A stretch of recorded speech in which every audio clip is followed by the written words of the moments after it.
Alright guys, we got another little project going on.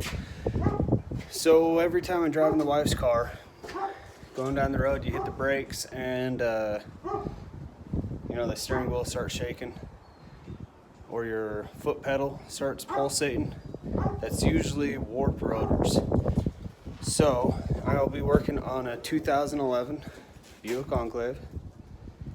And what I did is I already did this other side, but I'll go ahead and show you how to do the right side. But this rotor, it's got a nice lip to it, and it has a lot of hot spots on it.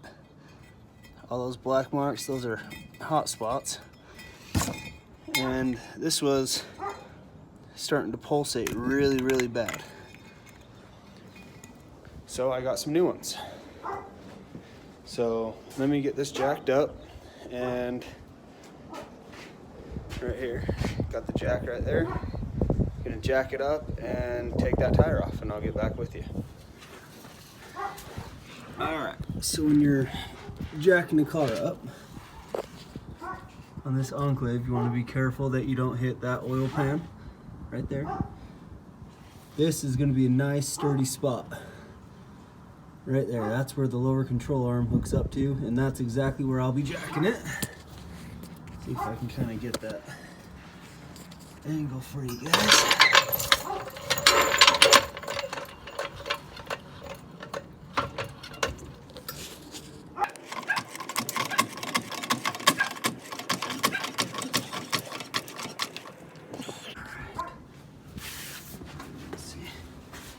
I just need to get it up enough.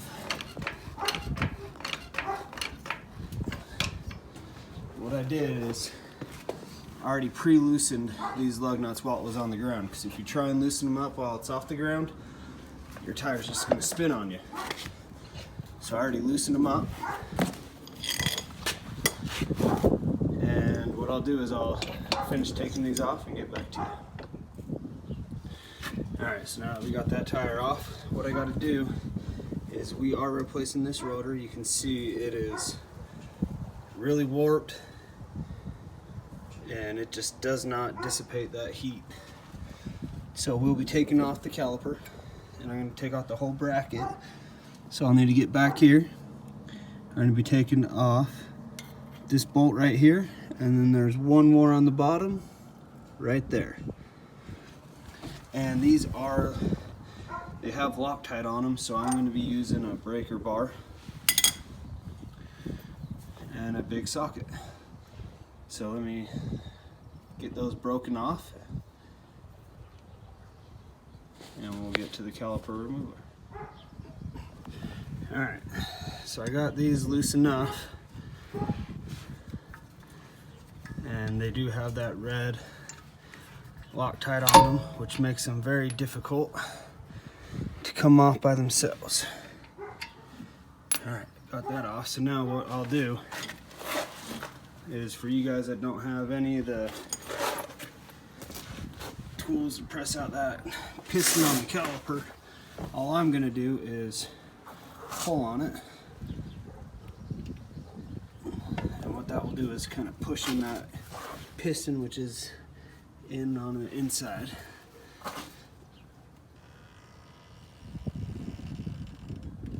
And you can kind of hear that going. And now caliper is loose. Let's see, let's pry this up. I don't care about this rotor, because we will be getting a new one. Let me take this off the rest of the way and start filming again.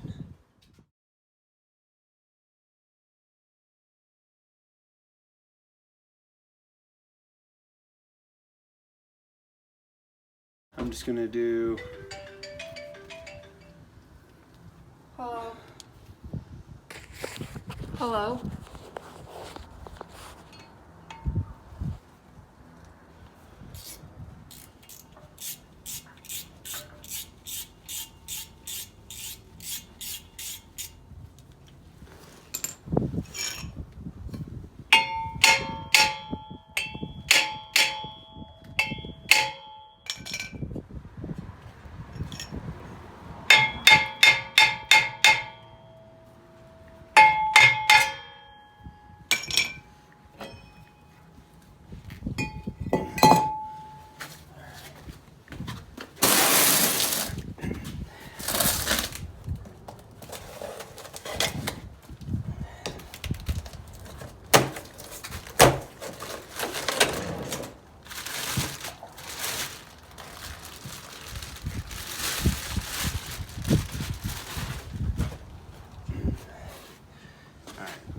shine it on here.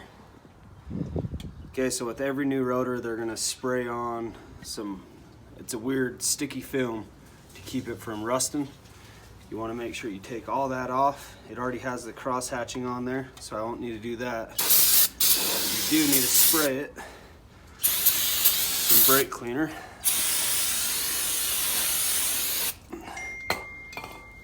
Then you'll be good to go to put it back on. And try not to touch the surface of the rotor because the oil from your fingers will contaminate the brake pads.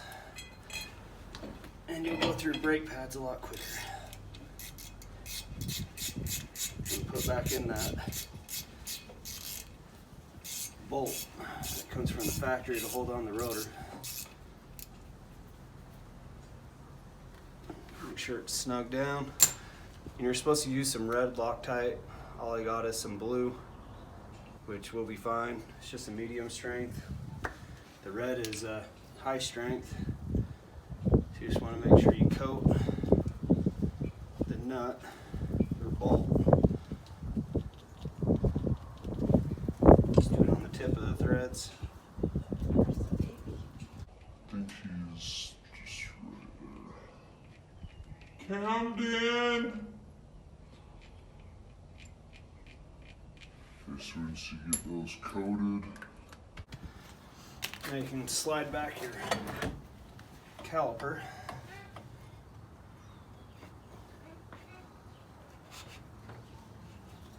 What I'll do is I'll get that top bolt in.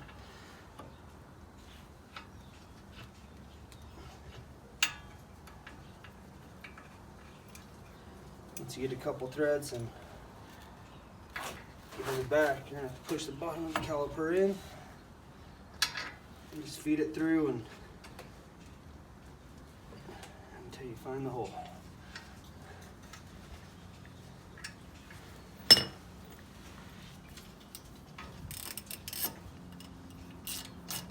And all you do is just tighten it up.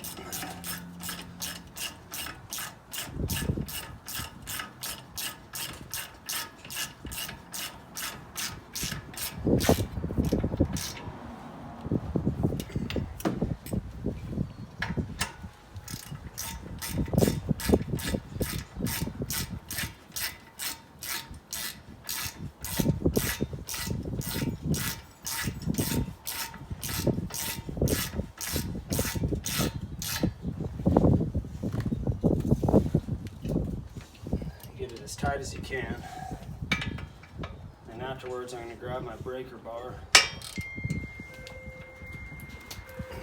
and try and get a little bit more out of it.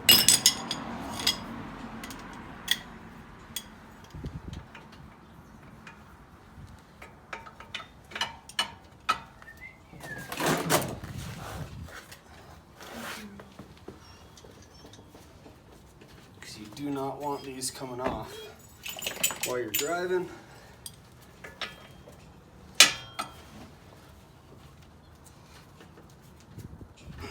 Pretty tight.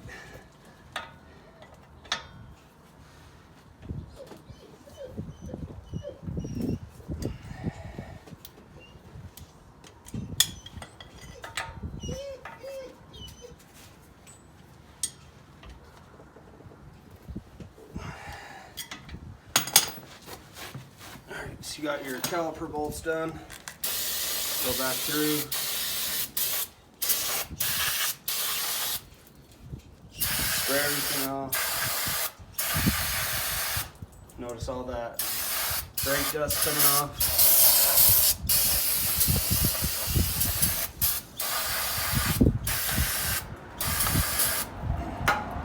Now you're good to put your wheel back on.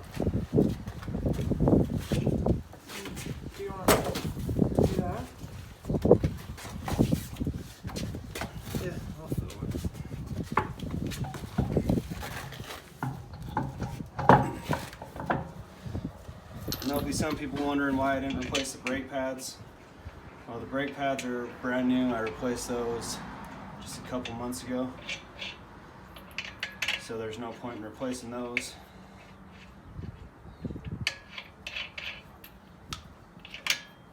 Camden! This will take away that pulsating and vibration of the steering wheel.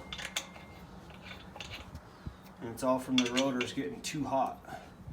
If you do a lot of trips through the canyons or tow anything, that puts a lot more stress on your rotors. So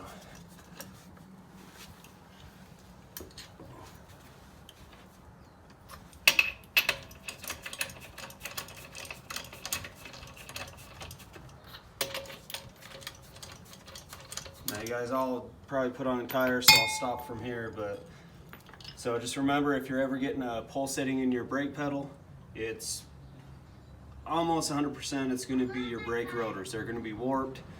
So as you're hitting, the caliper and the piston are just going to sit there and pulsate.